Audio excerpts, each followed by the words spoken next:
We'll get started now, and should anyone come in later, we'll just bring them in. And as always, these are available on YouTube, so we can go ahead and get started. But hi, everyone. Welcome to webinar 52. Today, we'll be talking about how you can build trust with your customers through reviews and making sure that you provide reassurance for them along the way before their purchase and afterwards. I think a strong buying factor for a lot of customers is when they can trust a place before they make that purchase. And specifically, even taking into account your own experiences when online shopping, you want to make sure that when you go to the store, there's a lot of factors that you take into consideration before you make that purchase. And one of them is definitely like, can I trust this person who's selling me something? And, on one hand, it's usually reviews. On the other hand, it's usually what they guarantee on the website. But overall, what a lot of customers do go into when they do online shopping is that they do have an initial hesitancy. And for us as store sellers, one of the things that we um, should do is provide some reassurance for them, diffuse that initial hesitation when buying from our online store.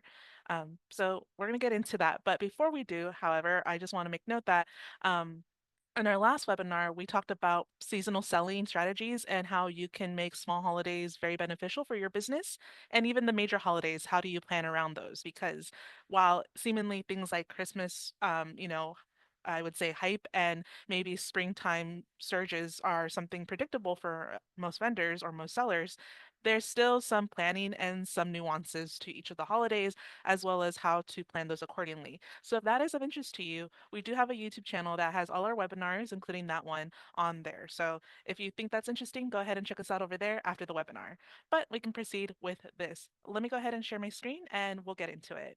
The first thing is why trust really helps with sales and the overall psychology behind not only reviews and guarantees, but also the impression customers get when they see how professional you carry yourself and your brand.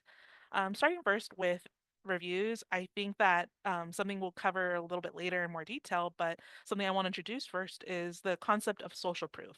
Um, by definition, social proof is a kind of phenomenon where people are more likely to adopt a behavior or make a purchase based on what they've seen others do the same. So if they witness others, people who have purchased, a product, they're more likely to buy that product themselves. Part of it is because they have that reassurance that it's worked for others, so it should work for them. Another part is just, again, that initial hesitancy we talked about in the introduction, that is going to be, diffused a bit better when they see others, in the form of reviews or testimonials or even on social media, people talking about it. These kind of factors of social proof, quote unquote, are what going to drive customers from being hesitant about making a purchase to really sealing the deal and making that purchase. Um, and when it comes to reviews, I think that specifically is one of the easiest and most visible ways to offer said social proof. When it comes to guarantees, that's more of something that you as the store owner should really emphasize on. And guarantees varies on a case by case basis. I think that, once you hold yourself to some promises to ensure to your customer that you hold yourself accountable and you're willing to hold yourself to a high standard, it not only shows that, but it also shows that you're willing to fix any mistakes along the way when you make those promises. Because to the customer, it shows like, okay, well, this is what they promised me to me as the person who's going to purchase. Let me go ahead and, if anything bad happens, I have that reassurance that they have guaranteed that or made that promise. So they should follow up on that. As for professionalism, I think, it is something that is not only something to emphasize on your platform, say your e-commerce store, but it's something to also really hammer on in your social media and your other avenues such as newsletters and so forth. It just lets the customer know that you can be trusted and you will handle their purchases with care. I know that for artists, there's certain kind of impressions that people have of artists, and that could vary person per person. But ultimately, you do want to have professionalism as a forefront of whatever image you have on social media or on your website. Whether it's something more avant-garde or something a bit more modern, whatever genre you do, I think it's still important to still have professionalism as a part of that journey for your store. And the ways that Lumaprints can help you with, specifically the guarantees is that we ourselves guarantee that our products last for a lifetime. Part of that guarantee is due to our archival inks and acid-free paper that really help make sure that the paper and the print is going to last for a long time. Not just paper, but also canvases, metals, and the like, and the rest of our products. Additionally, when the rare occasion that something is defective of the product or there's something that the customer needs to have replaced, we are ones to help you out getting that replaced promptly or providing refund depending on the situation.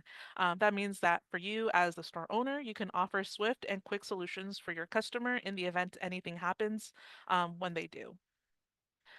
As for getting your first reviews, I think one of the post-purchase follow-ups is one of the strongest things you can do to get a review from a customer. And I thoroughly believe that timing is everything. As someone who's been the customer and someone who's kind of witnessed what the back end looks like for e-com stores, if you have, for example, Shopify, um, consider that with timing and everything, what you don't want to do is send a review request the moment they make a purchase. In fact, it's best to kind of trigger that email to go off and send to the customer a few days or a week after their purchase. Again, it's dependent on when your customer may receive their product.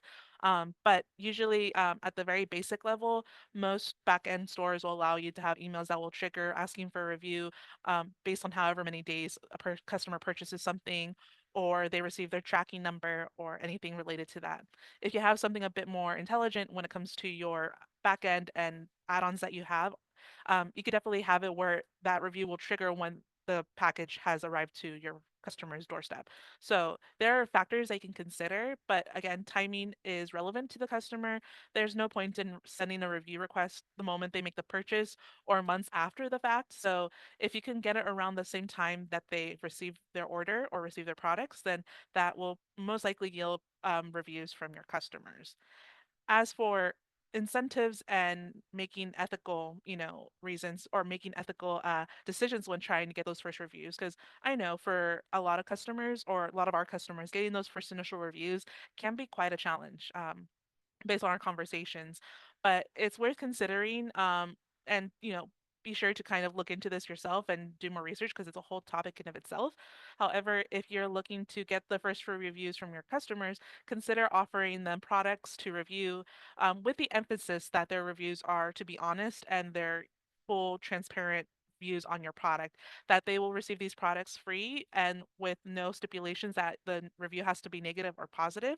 Just be sure to encourage them that they should offer their feedback as transparently as possible. And that also includes having them write in the review that they have received the product in order to, in exchange for the review.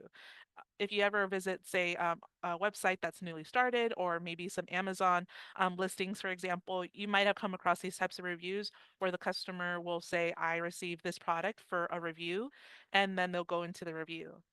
That just is one an ethical kind of situation where it's best to be transparent about that, let other customers know that hey, this review was brought about because you offered something in return, but also be sure that you are accepting and open to receiving feedback no matter what it is, whether it's positive, negative, or lukewarm.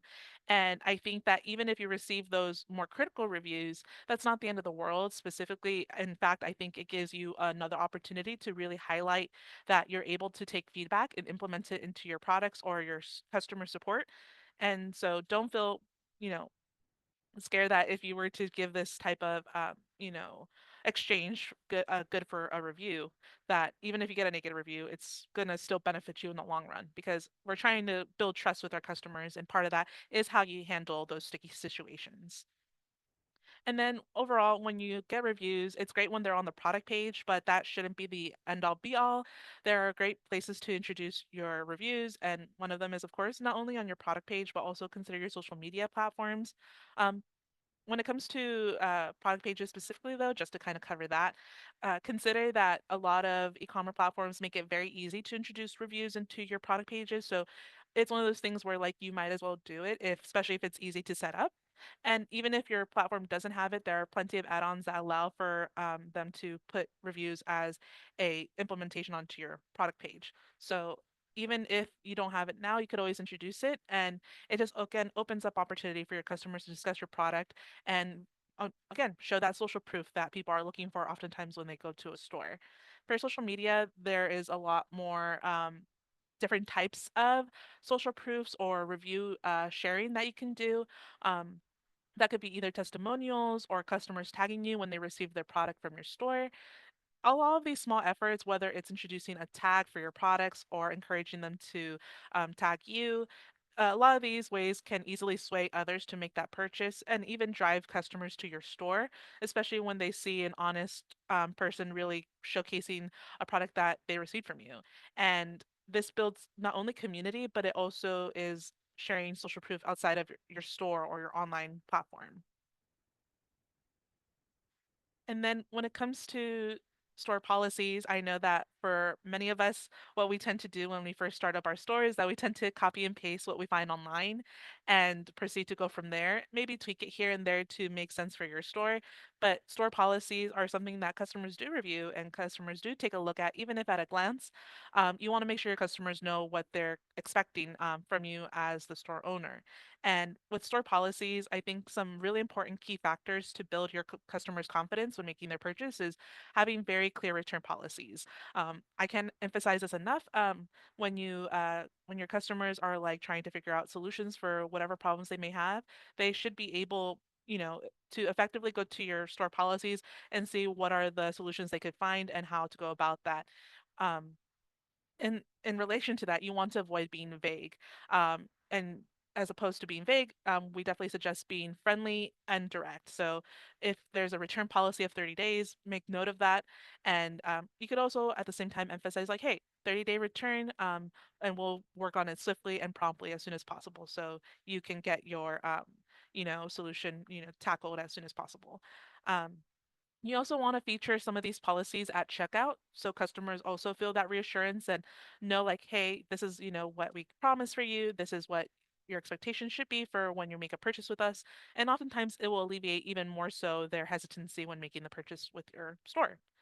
I think that with policies, I know a lot of people put them into their store just to save themselves like for legal protection, but they kind of do two things. Of course, they protect you legally, one, but two, they could also provide customers a lot of that reassurance that they are often looking for in your store and when they're making their purchase. So definitely look at that with that dual concept in mind moving forward for your policies. And again, there's no shame in kind of finding a template online for store policies. Just be sure to edit it as need be for your store while also making sure that the guides or the policies are clear cut and something that you can, definitely put yourself up to the task for, such as return policies or refund policies.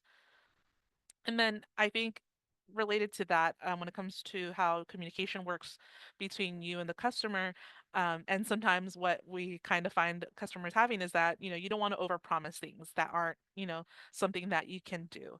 And oftentimes we want to give our customers the world and everything else because we want to make sure they're happy with their purchase. But you also have to do something that's reasonable for yourself as a store owner, and something that's not gonna, if there's some certain policies that you do to make sure that your customer is 100% happy, it might not benefit you in the long run. So there is a balance to things when it comes to making sure that you communicate guarantees, but also at the same time, making sure that this is something that's manageable for you. Um, and I think it's a lot in the wording and what type of promises you make. So if you initially have a 100% satisfaction guarantee on your store or your money back, then let's kind of reword that and say, we'll make it right or we'll work to make sure we find you solutions, should there be anything. It's really truly about wording. And again, it's not necessarily about being vague, but it's more so making sure that you yourself have enough space to figure things out and find solutions without putting yourself in a very strict kind of restrictive corner when it comes to finding solutions for your customer. It's good to also set clear expectations upon delivery times and support hours. You can't always guarantee 24-hour support. You instead probably should offer them some hours that you legitimately do have for support, or maybe even how long it will take for them to receive a response back from you. Consider when it comes to delivery times, take into consideration manufacturing for the product and also delivery time, plus some buffer. The last thing you want to do is shorten the delivery time for to appeal to the audience and then for it to arrive later. It's best kind of to give yourself a little bit of buffer apart from the delivery time and for your customer to receive it earlier because that just gives them a positive association with your store that they got their package earlier than expected. Um, and then ultimately, you want to make sure that there's consistency and within your policies, so making sure all your copyright is all across the board the same. Sometimes customers will, or our customers, when they're editing their website, they'll edit the guarantee policies on their FAQs, but they won't reflect the same change made on their product page, just as an example. So make sure all across the board you have these policies consistent, because if there are some inconsistencies, it might cause not only confusion, but it might make the customer wary.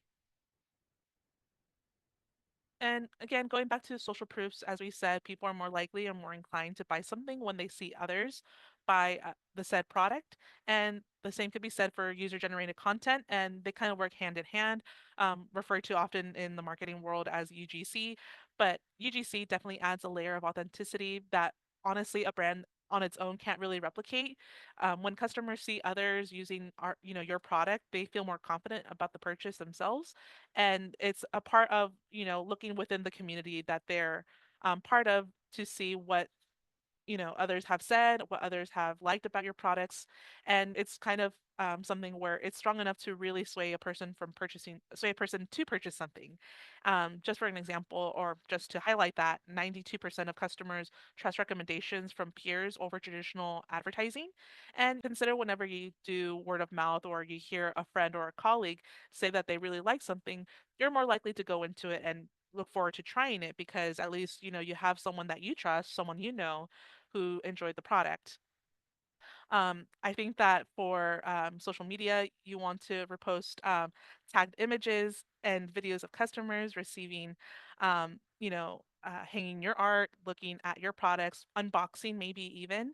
Um, and I think user generated content works best when it's, from the customers authentically, and it's real and community driven. Another thing to take into consideration is showcasing satisfied customers in newsletters and socials. So it's taking what you already have on your platforms or your social media or wherever you received your reviews from, and sharing that, and in a way cross-pollinating your testimonials or reviews. Because if it stays within its own space, other people might not see it. And what you want to do is definitely share the wealth of knowledge and the wealth of having reviews. Even if it's a few reviews you have on your website, you can definitely make stretch it out and make it more effective than it just being on your product page. And so including it, for example, in your newsletters is a really effective way to do it. Maybe introducing it into your homepage as a highlight or as a carousel banner at the bottom is really effective. Um, Consider when people make a purchase, they can then mark themselves as a verified buyer. And that is a status that's, important for some customers, because now it adds a little bit more legitimacy, and they know like, hey, this isn't a fake review. Because as we all know, like if you ever visit social media, other platforms, or look at Amazon listings, for example, there's just some reviews that might not seem as authentic and might even seem like they were written up by the store owner themselves. We don't want to kind of, you know, give that impression. So a part of that is also adding like verified purchaser or verified buyer as a status for customers who indeed have made a purchase with your store. And consider putting top reviews in your graphics for your social media page, especially if they're really well detailed or they highlight some things that you want to share to your other customers. Things like posting it in a story or making it its own social media post, and even your response to it can be very effective in not only driving community, but also, again, reassuring to your customers that, hey, there are other people talking really well about my products, and it's not just me, the store owner, it's others as well. And trying to kind of to conclude this webinar, I know that we talked here and there about negative feedback and what to do with it initially, but honestly, there is a lot of, I would say, opportunity when it comes to how negative feedback affects, you and your store. And it doesn't mean that you're going to have, a bad impression for customers with one negative review or a couple. I think what customers are looking for is not perfection. They're looking for responsiveness at the end of the day. And I think when you show yourself being calm, respectful, and very helpful towards this feedback, it really goes a long run, and showing to people that you are very professional, you have the tact, and you also have empathy for their money and their dollars that go to you at the end of the day when they make a purchase. I would say that a lot of customers, sources say even 83% of customers feel more loyal to brands that have resolved complaints really well. And usually, as a result of that, they leave a review or a corrected review after they leave a negative review, to let others know that, hey, this has been fixed and they went well and beyond. And It's something that you should take into consideration that, when you address things with a customer, they are more likely and more inclined to correct themselves in their review or add, a post review, add on afterwards. Um, a good part of responding to critical or negative reviews is to respond swiftly and promptly. And even if, say, you have other promises or other responsibilities in person that you can't always handle things immediately, one of the ways that you can kind of alleviate that, and I would say initial negative review or maybe I would say question or complaint that they send you in direct messages is to definitely have an automatic response triggered in email or in direct message form, and it'll just let the customer know that you have received their message and you'll respond soon. I think it prevents customers from feeling like they just threw their complaint or their critique into the dark and are hoping for the best and will wait until an unknown amount of time for your response. With an automatic message trigger, this provides a reassurance while also giving you time to look into their situation. A big part of the customer feedback kind of response is also making sure that you apologize sincerely and offer a clear and, swift solution. You want to make sure that for your customers, they feel that you understand where they're coming from, and also how we can both work together to find a solution for that. And whether that's a return or a partial refund, it lets them know that you're willing to work with them not only swiftly but also effectively without dragging it out for too long. I think that also whenever you receive a negative review or some feedback online in social media or very publicly, it's important that you address that situation publicly. So anything that's public, you need to respond back to it publicly. Um, and as a kind of, something to make sure too is that you also address it in private via email or direct message or however is effective for you and your customer. But it's kind of a two-way thing that needs to be done. So say they didn't like how long it took for their package to arrive, offering that explanation on their comment underneath, for example, would be very effective, while also going and into their DMs and offering, say, a partial refund or something to help them, you feel like they're heard ultimately at the end of the day for, say, that delayed delivery time. So there are ways to go about handling the public and also the private form of those negative feedbacks. And when, the solution is to, offer some sort of solution such as a replacement, a refund, or an explanation, it is a case by case basis, and not all negative reviews are going to yield the same action. It's worth considering the context in which the review is being made, how severe the issue was at hand, and remember that there is fairness and transparency that you need to implement along the way. So for replacements, this is usually ideal when the item or the product is damaged, lost, or not correct. Offering a swift replacement should usually levy and reassure the customer that their solution has been, tackled. When it comes to offering refunds or partial credits, this can be for delays or minor quality issues that are, for the most part insignificant, but still something that the customer made aware of. Um, it's also important to explain when a situation was avoidable or unavoidable. So, say it's during the holidays and someone received their package a little bit late, had they ordered at a later time during the holiday peak season, it's not your fault that they made that order late, and it's not the fault of the carriers when there is a high surge of packages kind of moving around the country. So you, in effect, have to wait a little bit longer for your package to arrive. So it's good to offer that explanation and context because even though we just want to say sorry and then offer a solution really quickly, it's also worth offering them that context and also explain what happened because it lets them know that you're willing to show them the full transparency of what happened and that you looked into the matter as to what happened. Don't think of it as making excuses. Think of it as explaining why things went the way they were while also offering the solution as to how to help the customer from there.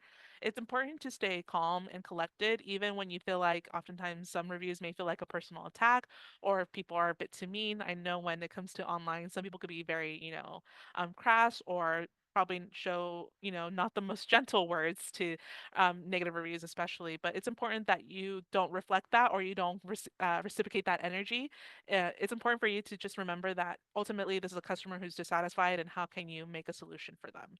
So, I believe that when you start your store, there's going to be a plethora of different reviews you'll receive, but ultimately, even the negative ones have their own importance, and how you deal with that will show for your rest of your customers how you're willing to adjust and account for that. And that's the end of the presentation. So let me stop sharing. Um, I hope that you guys found this webinar useful. And if there are no questions, I will wait, for anyone who's chatting or wants to chat or wants to type up their question. Just so you know that if you came in later in the webinar, we do upload these a little bit thereafter onto our YouTube channel at Lumaprints on YouTube. So be free to check us out over there. Also hit the bell for notifications if you feel like, you might miss some of our webinars, but you still want to watch them. The notification will just give you a little, bell thing at the top of your YouTube whenever you visit that platform, and you can then see if you miss any of our videos. But for reference, we do these webinars every 2 weeks, and every time it's going to be Thursdays at 10 a.m. Our time, Pacific time, or 1 p.m. Eastern time. Also, feel free. I know I opened up also our um, the Google survey for like if people are going to RSVP for our webinars. That's also a great opportunity for you to, if you have any topics you want us to cover for Lumaprints, you can even let us know now if you have any topics you want us to cover in the future for future webinars.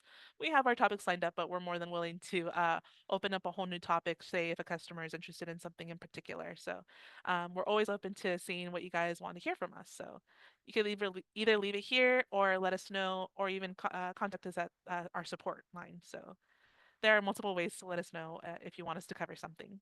Yeah, no problem, Guy. Thank you for coming. And if there are no questions, what I'll go ahead and do is I will end the video, but I'll keep the chat open for a little bit longer. So if you have any questions that you just want to direct message me about, or alternatively, if you want me to address it later, you're more than welcome to leave it in the chat. But for now, I'll end the video, and but again, the chat will still be on. So I'll see you guys next time. Bye.